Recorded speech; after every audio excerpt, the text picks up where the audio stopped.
The movie opens with Chris Pratt, the main character, speeding down the road in his car, having fun with his friends and his girlfriend, Kelly. Everyone inside is drunk and painting the town red.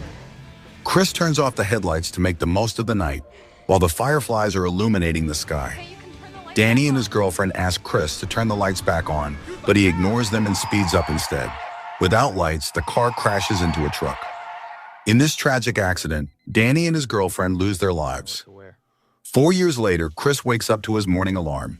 In a voiceover, he explains that he sometimes cries for no reason, but we know he still couldn't forgive himself for the horrific crash that killed his friends. He continues to beat himself up and keeps a notebook with a to-do list.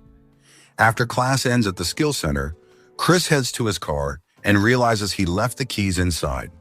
He removes his shoe, pulls out a spare key, and unlocks the door. Next, he sits with a sad face, watching children play ice hockey at the rink. He spots Kelly passing by but can't pluck up the courage to confront her. Afterward, he arrives at a coffee shop and meets Janet, his case manager. She asks if he's having any sequencing or memory issues. He replies no, but Janet notices him struggling to hold his spoon. Chris tries to hit on her by asking her to a movie, but his heart breaks when she refuses. I didn't mean it like that. I know. You're not a stranger. I have a relationship with you. He then returns home heartbroken. Chris checks his voicemail and hears from his billionaire father, Robert Pratt, inviting him home for Thanksgiving. He starts preparing tomato soup, but grows frustrated when he can't find the can opener.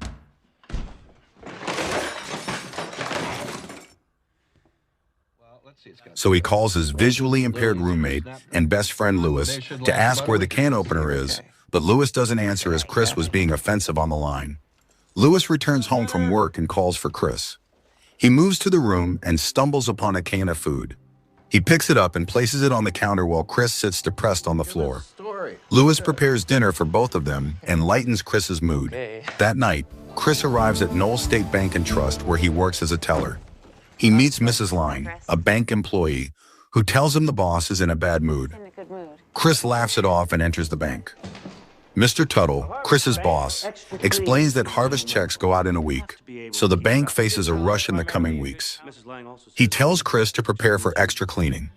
Chris cleans the women's bathroom and makes a to-do list of tasks. While mopping the floor, he plays ice hockey with the mop in its bucket, recalling his days as a great player.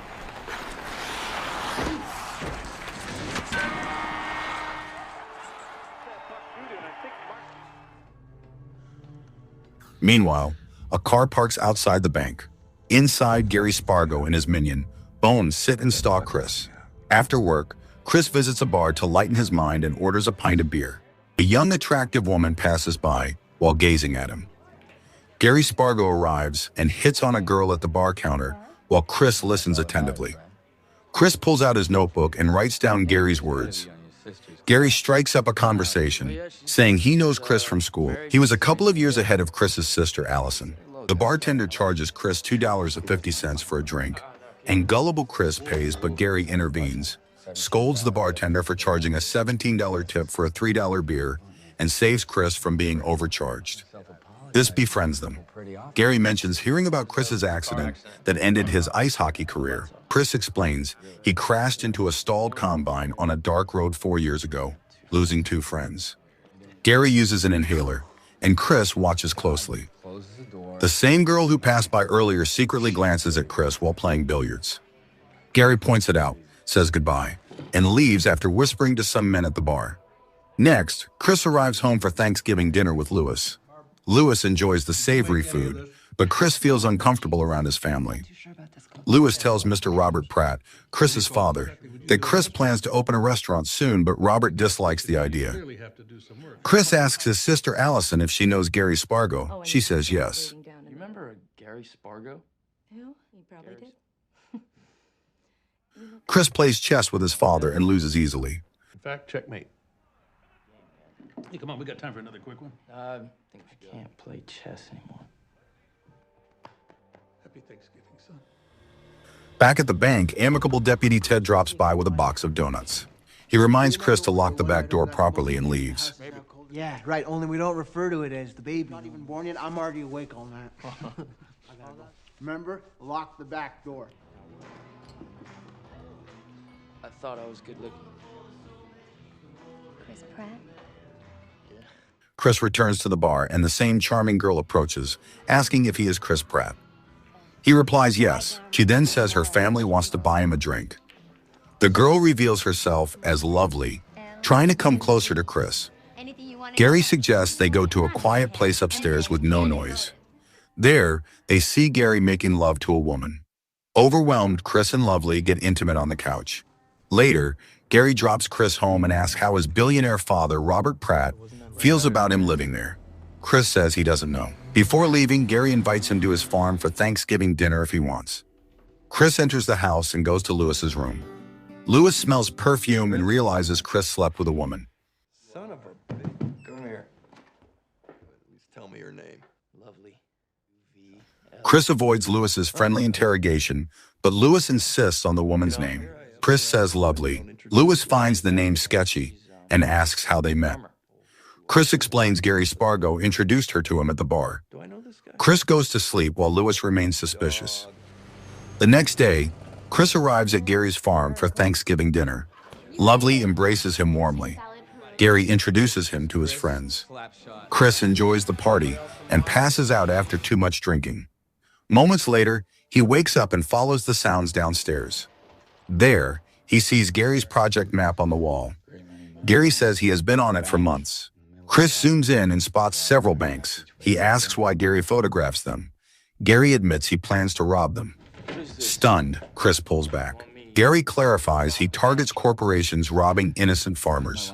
Chris sees his bank on the map and feels betrayed. Gary asks for his help. Chris refuses, but Gary promises to restore everything he lost, saying money equals power. Gary notes Chris's father pays for his care, but never gives him independence. Who pays for your life? Where's that money come from? I mean, you drive a car, and given your track history, it must be more than the rent. Which money to take care of you? But you won't give me enough money to take care of you. Doles out enough money so that My father would give me money if I asked him.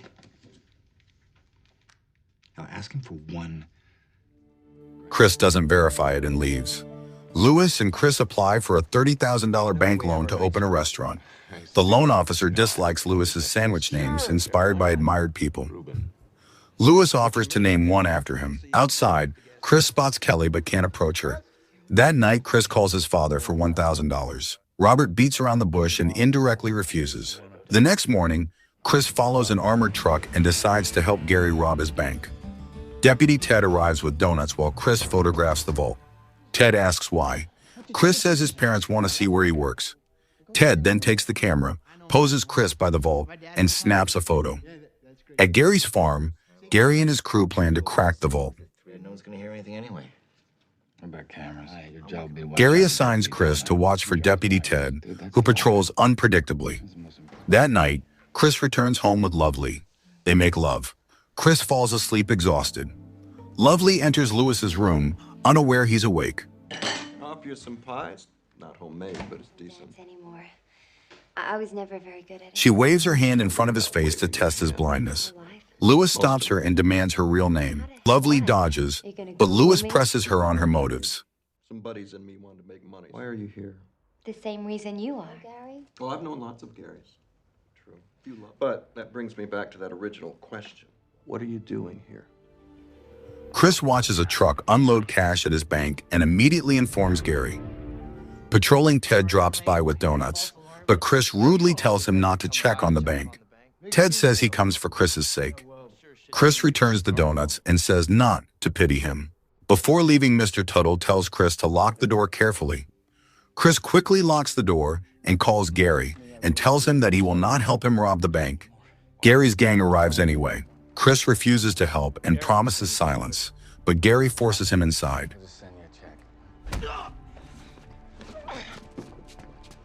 Marty and Gary crack the vault while Chris watches the door. Cork spots Ted outside and alerts them.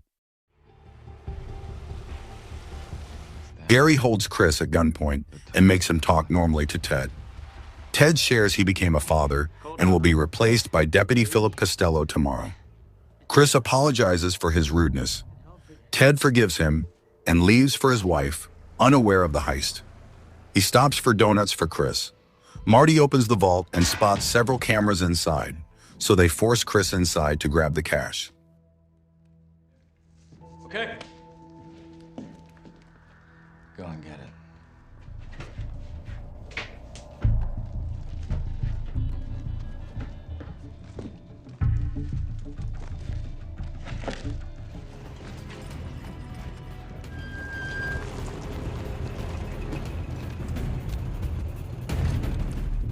They load bags into the car.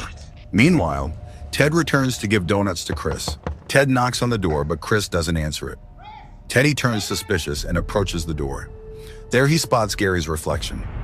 Bone realizes that the deputy has learned about their presence inside the bank, so he shoots, but Ted dodges. In the fierce shootout, Ted kills Marty and gravely wounds Gary. Who's the shotgun? Who's the shotgun? There's another! Ted fights bravely, but Bone shoots him in the back. Open the boat. However, Chris tried to warn him, but Ted didn't hear. Seizing the chance, Chris steals Gary's car loaded with cash and flees. Speeding, he cries over the past accident, revealing that he couldn't forgive himself to this day. A cop pulls him over for no lights. Chris shows his license and registration, then the cop lets him go. In a quiet spot, Chris checks the overflowing cash bags. He parks outside his home and calls Lewis, who tells him that Gary has captured him. Gary grabs the phone and offers Chris for a peaceful talk. In the meantime, Bone arrives, causing Chris to flee in a split second. Chris then comes to his family home with the bags. He writes a to-do list: save Lewis, kill Bone first, then kill Gary.